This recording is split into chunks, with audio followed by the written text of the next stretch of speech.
안녕하십니까, 블룸버그 TV입니다. 자, 이번에 알려드릴 부분은 뭐냐면 제가 비트코인 10만 설 지금 주장한 지가 한 달 넘었죠. 큰 그림이랑 디테일한 부분 다 그대로 가고 있습니다.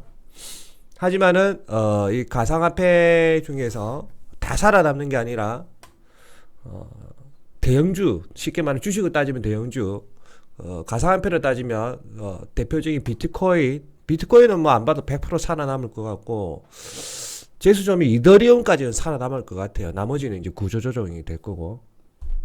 그 법안도 다 알려드렸죠. 자, 뭐 이 그림은 어차피 최신 자료를 반영하는 건 아닙니다. 어차피 비트코인 가격이기 때문에.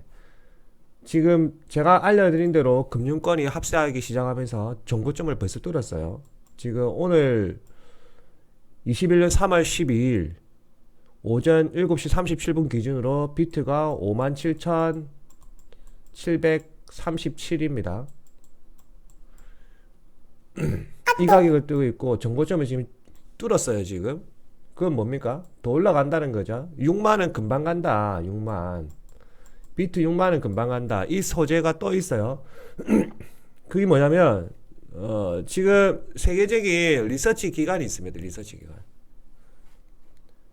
CFRA. 이 회사에서 리서치 조사를 했는데, 금융권 중심으로 조사를 했는데, 지금 비트 관련, 즉 가상화폐 관련 ETF가 몇 개가 지금 승인받으려고 대기 중이냐면,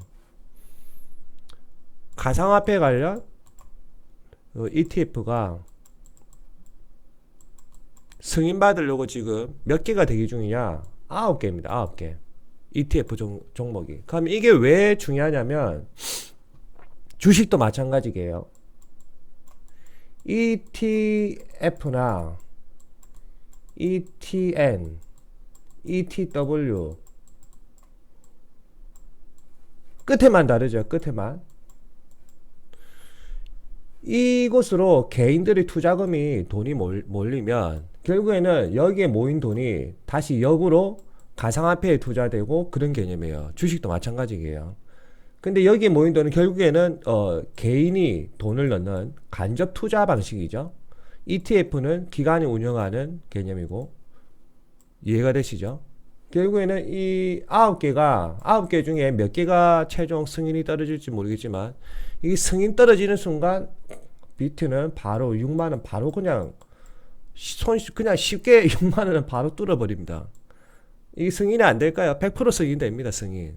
9개 중에 몇 개가 승인될지 모르겠지만 무조건 승인은 되게 되어 있습니다. 큰 그림은 왜? 세금이 부족하기 때문에 미국 정부는 다양한 세금을 이렇게 딱 뽑을 수 있는 그런 루트를 만들어내요.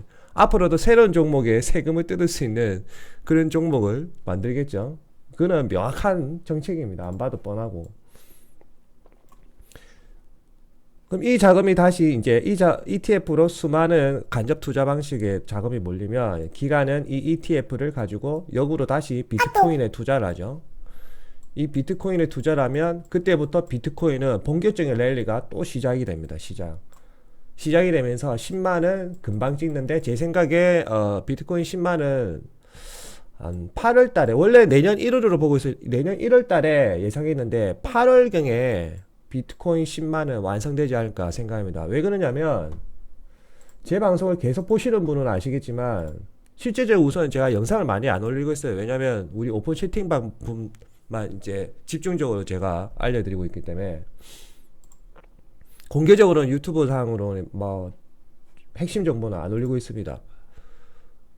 혹시나 뭐 저희 오픈 채팅방에 오시고 싶으신 분은 댓글에 이렇게 남기시고, 그 다음에 제가 메일 주소를 알려드리면 제 메일로 정성스럽게 저희 오픈 채팅방에 오고 싶다는 그런 장문의 메일을 남겨주시면 보고 채택해서 저희가 주소를 알려드리겠습니다. 자, 7월에 뭐가 있냐? 제가 말씀드렸잖아요, 방송에서. 7월에 뭐가 있냐? 일본 올림픽이 열린다. 말씀드렸죠? 그대로 가지고 있죠? 이거는 100%예요. 일본 올림픽. 자, 일본 올림픽과 비트가 무슨 상관이냐? 가상화폐가 무슨 상관이냐? 가상화폐의 원 고향은 어디입니까? 일본입니다. 일본. 일본에서도 유리가 되기 때문에 100% 제가 생각할 때 이 올림픽이란 일본의 마케팅 정책을 어떤 개념과 연결을 시킬 것이냐면 비트와 그러니까 가상화폐와 100% 연결을 시킵니다. 이미지 마케팅상.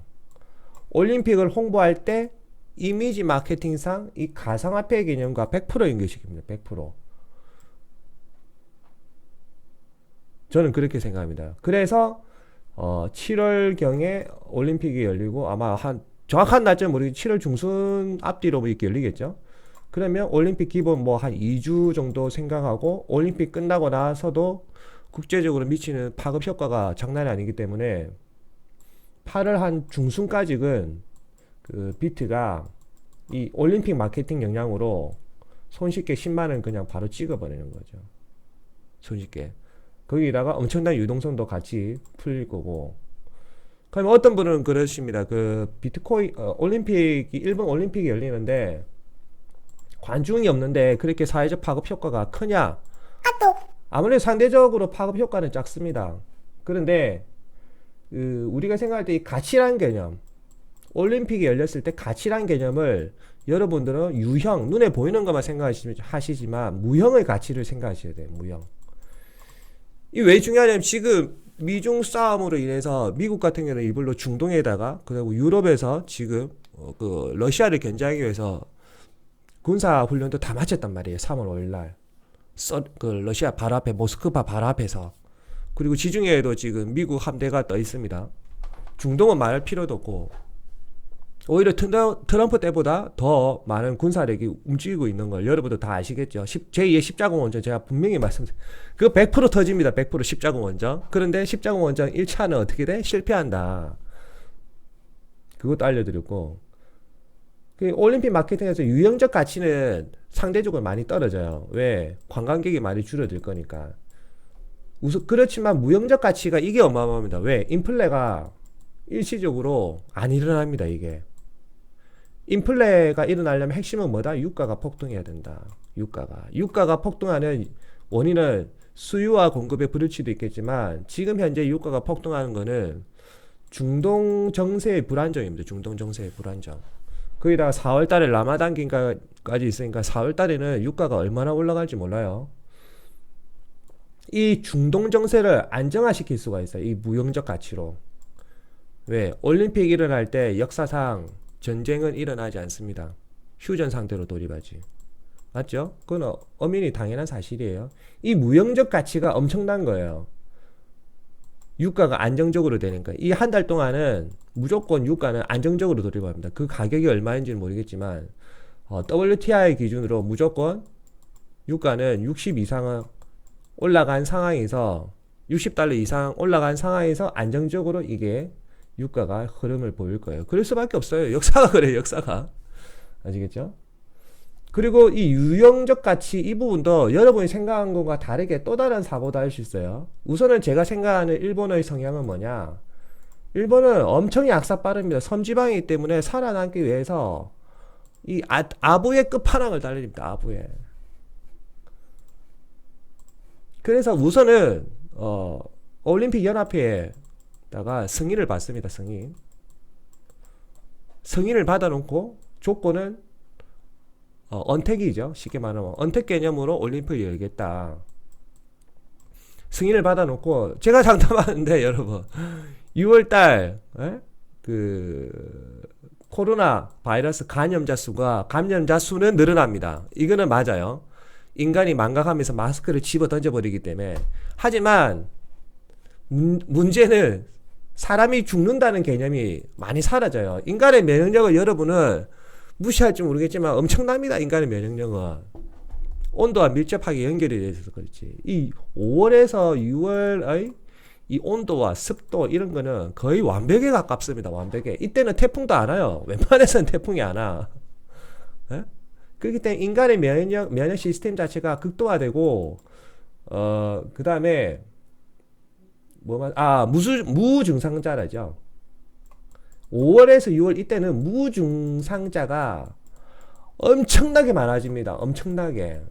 그래서 국가에서 인식하기에 글로벌적으로도 마찬가지 아, 이제는 괜찮구나라고 생각하면서 사회적 거리두기를 대폭 완화한다니까요. 진짜로. 대신에 전제 조건은 뭐 마스크는 착용해 주세요. 마스크 의무가 아니라 권고사항으로. 지금은 여러분 안 믿기시죠? 5월, 6월 돼 보세요. 거리두기 다 완화되고 언제 그랬냐 이제 막 돌아다닌다니까. 인간이 이렇게 망각의 동물이에요. 그러면서 일본은 이것을 명분으로 해서 최초 승인받은 내용을 바꾸게 돼 있다니까요. 다시 언택이 아니라 관광 오실 분은 오세요. 대신에 뭐? 그거 백신 여권이라고 하잖아요. 아, 갑자기 용어가 생각 안 나. 이 백신 여권을 명분으로 들어서 관광객을 받아들인다니까요. 관광객을. 당연히 이제 코로나가 터지지 않은 상황에서 올림픽을 열었을 때는 뭐 100명의 관광객이 온다면 그것보다는 줄겠죠. 백신 여권을 들고 있어야 되니까. 그런데 애초 이제 우리가 생각했던 것보다는 많은 관광객이 올 수 있다는 그런 사회적 환경이 쫙 만들어지는 거죠. 이 영상이 6월 달에 보시면 여러분들이 이 영상 6월 달에 한 번 더 보세요. 제 말이 거짓말인가. 깜짝 놀랄 겁니다. 인류 문명은 그렇게 FM대로 돌아갈 것 같지만 실제적으로 그렇게 안 돌아갑니다. 인간의 탐욕이라는 것 때문에. 제가 아침에 어떤 생각을 했냐면 성경에 보면 사과가 나오죠. 사과. 인간은 사과를 씹어 먹으면서 악의 구렁텅이란 걸 알게 됩니다. 그전에는 이 사과를 먹으면 악이 존재하는 것도 몰랐겠죠. 왜? 하나님의 사랑을 다 받았으니까. 이거는 이제 기독교를 종교란 개념으로 파악한 게 아니라 기독교 이 성경이란 바이블을 하나의 책이란 개념으로 말씀을 드린 거예요. 혹시나 기독교이신 분은 저를 너무 이렇게 뭐라 하지 마세요. 저도 어떻게 보면 기독교 애찬론자입니다. 자, 이 바이블을 하나의 책이라고 바라봤을 때 스토리를 보면 인간이란 존재가 사과를 안 먹었다면 인간은 악을 못 느낀다는 게 맞다고 저는 생각하거든요. 근데 사과를 먹음으로써 인간은 악을 알게 된 거죠. 원래 악이 내 쪽으로 존재했는데 사과를 씹어 먹으면서 이 악을 느낄 수 있는 쉽게 말하면 그 어떤 시스템이 가동하기 시작한 거죠. 그런데 이 악으로 인해서 인간은 이 악을 떨쳐내기 위해서 결국은 수많은 시행착오를 겪습니다. 그 모습을 본 예수님은 말 그대로 하나님이 보내신 분이죠. 책으로 따지면, 성경이란 책으로 따지면 예수님을 보내서 뭐랍니까? 수많은 불쌍한 사람을 구원의 길로 이끌잖아요. 그러면서 이 수많은 제자가 어디로 가? 전 세계로 다 흩어집니다. 전 세계로. 그러면서 예수님의 어떤 복음은 더 확장이 되죠. 만약에 이 인간이 사과를 안 먹었으면 예수님의 어떤 이런 복음이 전 세계로 이렇게 퍼져나갔을까? 저는 그 고민을 해봤거든요. 그렇게 생각하니까 그건 아닌 것 같아요. 이 말을 왜 하냐면 인간이라는 존재는 결국 이성적 사고에 의거해서 판단을 내리지만 탐욕을 가진 인간의 원초적인 욕구에 의해서 이 이성적 사고는 깨지고 새로운 뭔가가 탄생한다는 거죠. 그런데 어떤 이 새로운 문제점이 탄생함으로 인해서 인간은 이거를 또 해결하기 위해서 또 다른 뭔가에 몰입을 하고 이 문제를 해결하기 위해서 자금을 투자를 하기도 하고 어떤 비이성적인 행동으로 인해서 인류 문명은 급속도로 발전을 한다는 거죠. 왜? 살아남아야 되니까. 핵심은 사과를 깨물고 나서 살아남아야 되니까 어떤 인간은 행위를 계속 하게 된다는 겁니다. 본능에 의해서 살아남아야 되니까. 왜? 인간은 사고하니까, 생각을 하니까. 아시겠죠? 이 부분을 명심하셔야 될 것 같습니다. 그래서 부동산 같은 경우도 다양한 유튜버 분들이 뭐 폭락 이야기도 하고 계시지만 실제로 그분들이 말씀하시는 논리를 보면 뭐냐, 전부 다 그냥 국가 정책 자료를 가져와서 설명을 한단 말이에요. 자료. 자료 가져와서 이런 자료가 이렇게 이러니까 결론값은 이러 나온다. 지금 우리나라에 수많은 유튜버 분들이 있죠. 공통점이 뭡니까? 집값이 떨어진다. 공통점. 수많은 자료를 가져와서 그 자료를 모으니까 결과값은 이렇게 되더라. 이게 뭐죠? 귀납적 사고방식. 서양적 사고방식이란 말이에요. 근데 서양적 사고방식으로 문제 해결이 안 되는 게 있어. 이렇게 하다 보면은 중요한 거는 인간의 마음이 뭔지 핵심을 못 잡는다니까요. 사회적 현상만 계속 보고 결론을 유출하니까 가장 중요한 인간이란 뭔가, 인간의 탐욕을 계산을 못 해내요. 계산을. 왜? 귀납적 사고에 의하면 100% 마지막에 결론을 낼 때 표준편차값, 통계 이걸 이용하거든요. 표준편차. 평균값 이론에 의거해서 평균값이 이렇다. 정규 분포를 그렸을 때. 그런데 이 표준편차, 이 사이드에 있는 이거를 계산을 못한다. 절대로 계산 못합니다. 그래서 표준 오차 플러스 마이너스 몇 프로 이렇게 하잖아요. 그거를 계산을 해내야 되는데 귀납적 사고는 이 표준 오차 이거를 계산을 못 해낸다니까요. 근데 연역적 사고는 이걸 계산해낼 수가 있습니다. 이거를. 연역적 사고는 자연의 이치를 기준으로 말을 하기 때문에. 왜? 이 연역적 사고는 눈에 안 보이는 것까지 플러스 알파 시키거든요. 그 눈에 안 보이는 뭐? 안 보이는 건 뭐? 인간의 탐욕, 음양오행. 이것으로 이 표준 편차값을 해석이 가능하다니까요. 정확하게 정의는 못 내리지만 대충 이런 느낌이겠구나. 자연 이치의 근거로 해서 해석을 해버린다니까요. 그래서 우리나라의 유튜버 분들 보면 부동산 폭락을 이게 안 맞아 들어가는 거예요. 왜? 인간의 탐욕을 계산을 못 하니까. 근데 연역적 사고로 가만히 생각해 보면 이해가 간다니까요. 왜? 사과를 깨물고 나서 어떤 부분이 발생했는지 알 수가 있을 거예요. 사과를 깨물고 나서 인간은 실제로 문명을 더 발전했단 말이에요. 왜? 살기 위해서. 그 부분이 대입이 안 됐으니까 부동산이 왜 자꾸 오르는지 이해가 안 가는 거예요. 아시겠죠? 방금 말씀드린 건 부동산과 연결해서 알려드렸고. 그리고 부동산 관련 더 알려드릴 게 또 뭐냐면, 이 기납적 사고가 무서운 게, 자, 수많은 유튜버분들이 부동산 폭락한다. 장난 아니죠? 폭락한다. 이렇게 해서, 국민들이 안 사신 분도 많아요. 그럼 이 사람들 자산 가치를, 상대적으로 하락한 거죠. 그리고 연역적 사고를 하신 분은 오히려 자산 가치는 급등했죠. 근데 웃긴 거는 이 기납적 사고 하시는 분들이 마지막에 따라 했는데 이제 말 그대로 부동산도 안 사고 그러니까 버티다 안 돼서 언제 구입합니까? 이 연역적 사고를 하는 초기 투자자, 연역적 사고를 하는 부동산 초기 투자자들이 이제 막판 물량 넘기기 할 때 이 사람들이 참다 안 돼 물건을 구입한단 말이에요. 주식 이론과 똑같습니다. 주식 이론의 핵심이 있어요. 절대 변하지 않는 진리. 뉴스에 팔아라. 두 번째, 이웃집 주식 부정론자가 이제는 주식 해야 되겠다 말 나올 때 그때가 고점이다. 네? 그때가 고점이다. 아시겠어요? 부동산도 그래요. 지금 이제 막판 부동산 안 사신 분들 쫓겨서 사실 거예요. 안 봐도. 왜? 인간의 마음이 그래요.